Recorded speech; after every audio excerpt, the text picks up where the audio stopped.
Kita baru akan menyadari hal itu kalau melihat sejarah bahwa pada saat perjanjian Hudaybiyah tersebut 1.500 orang sahabat yang menemani Rasulullah sallallahu alaihi wasallam adalah hasil dakwah selama 19 tahun. Kita bisa bayangkan 13 tahun di Mekah, 6 tahun di Madinah. Maka sahabat yang fit diajak pergi keluar kota Madinah jumlahnya 1.500 orang. Mungkin kalau dengan wanita dan anak-anak total 3.000-an. Tapi yang bisa keluar kota Madinah 1.500. Artinya itu buah dakwah selama 19 tahun. 13 tahun di Mekah, 6 tahun di Madinah. Maka benar Allah berfirman, Inna fatahna laka fatham mubina. Sesungguhnya kami bukakan untuk pintu kemenangan yang gilang gemilang. 1 tahun kemudian Umratul Qadha tahun ke-7 Hijriyah yang menyertai Rasulullah SAW berangkat ke kota Mekah 3.000 orang. Sudah berlipat 2 kali.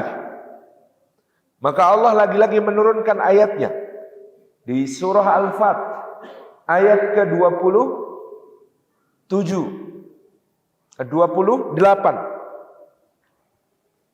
Laqad sadaqallahu rasulahu ar-ru'ya bil haqq la tadkhulunna al-masjidal harama insyaallahu aminin muhalliqina ru'usakum wa muqassirina la takhafun fa'alima ma lam ta'lamu faja'ala min duni dzalika fathan qariba. Benar-benar sungguh-sungguh Allah telah membenarkan mimpi Rasulullah sallallahu alaihi wasallam bahwa kalian semua akan memasuki kota Mekah dalam keadaan aman sampai menunaikan manasik haji atau umrah tuntas, menggundul rambut kalian atau mencukurnya, dan tidak ada yang kalian takuti sama sekali. Maka Allah mengetahui apa yang tidak kalian ketahui, dan Allah menjadikan sesudah yang demikian itu ada kemenangan yang dekat. Dari 1.500 buah dakwah 19 tahun, dalam 1 tahun melonjak menjadi 3.000. Tahun berikutnya terjadi peristiwa Fathu Makkah, pembebasan kota Makkah, yang menyertai Rasulullah SAW datang dari Madinah menuju Mekah 10.000 orang. Tahun ke-6 1.500, tahun ke-7 3.000, tahun ke-8 10.000 orang.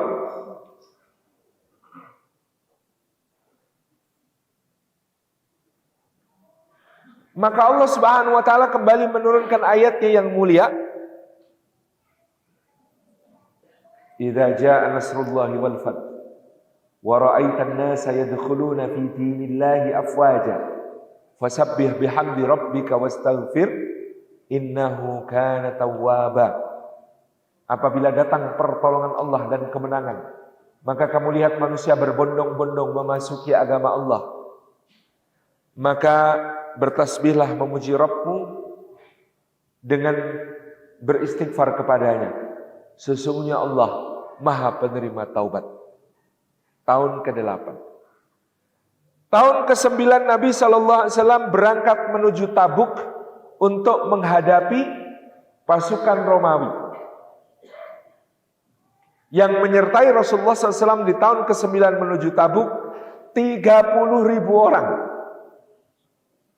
Jadi tahun ke-6 1.500, tahun ke-7 3.000, tahun ke-8 10.000, tahun ke-9 30.000. Tahun berikutnya, tahun ke-10, Nabi SAW melaksanakan Hajjatul Wada, haji perpisahan.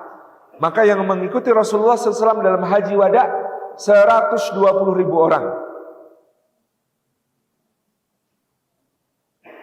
Kembali ke surah Al-Fat. 1.500, 3.000, 10.000, 30.000, 120.000. Perlipatan jumlah kaum muslimin begitu dahsyat sejak turunnya surah Al-Fath. Maka benar Allah ketika berfirman, inna fatahna laka fatham mubina. Sesungguhnya dengan perjanjian Hudaybiyah ini, wahai Muhammad, kami telah bukakan untukmu pintu kemenangan yang gilang gemilang.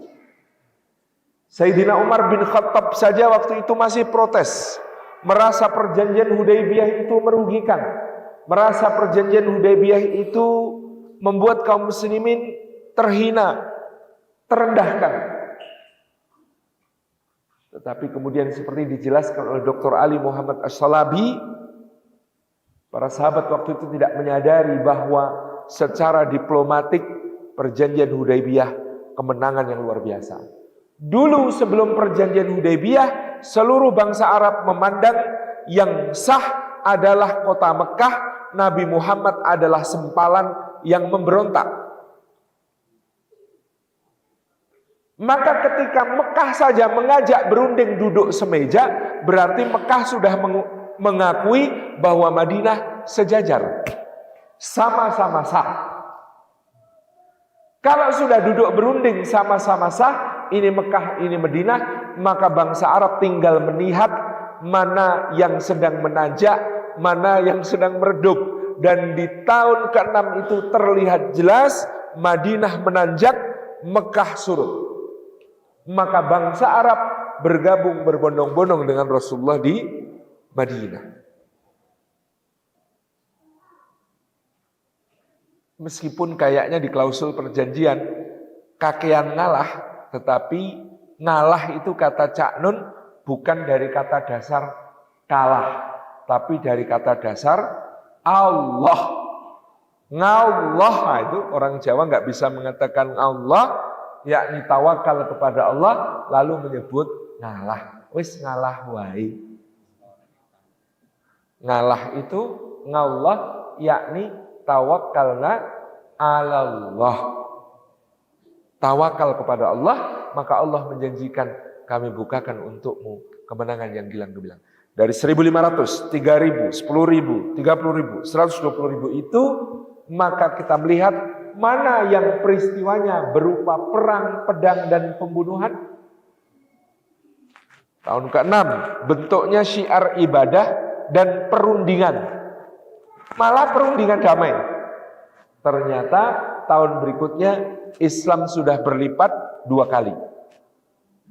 Tahun ke-7 bentuknya syiar ibadah. Waktu itu sampai Rasulullah tiba di Makkah, langsung memerintahkan ittiba, lengan kanan dibuka kain ihramnya, lalu tawaf, sehingga penduduk Mekah melihat keker-kekernya para sahabat radhiyallahu anhum ajma'in.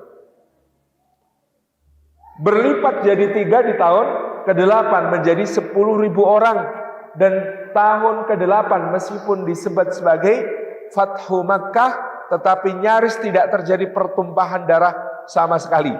Jadi bahkan ada yang menyebut seakan-akan Fathu Makkah itu cuma karnaval.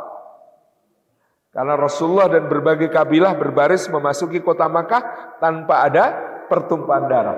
Karnaval. Di tahun ke-9 namanya Perang Tabuk, tapi juga tidak terjadi clash. Karena ketika Rasulullah SAW berangkat 30.000 orang dalam keadaan musim panas yang sangat parah, pasukan Romawi dapat laporan dari intelijen, pasukan Arab datang, pasukan Romawi berkekuatan 200.000 orang. Semula mereka nunggu musim dingin supaya bisa perang melawan kaum muslimin. Karena kalau perang di musim panas, pasukan Romawi yang pakai baju besi itu nggak kuat, Pak. Panas, ya baju besi kena panas, berem-berem itu badannya semuanya.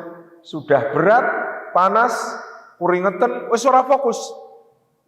Jadi pikirnya pasukan Romawi, kita tunggu musim dingin, kita serbu Muhammad sallallahu alaihi wasallam. Ternyata Rasulullah musim panas sudah berangkat menuju perbatasan Romawi. Geger pasukan Romawi, edan pasukan mereka, musim panas saja mangkat. Geger, bubar itu pasukan Romawi itu. 100.000 legiun ditarik kembali ke Konstantinopel, 100.000 pasukan Arab Kristen kembali ke sukunya masing-masing ketakutan. Karena apa? Karena Rasulullah strict.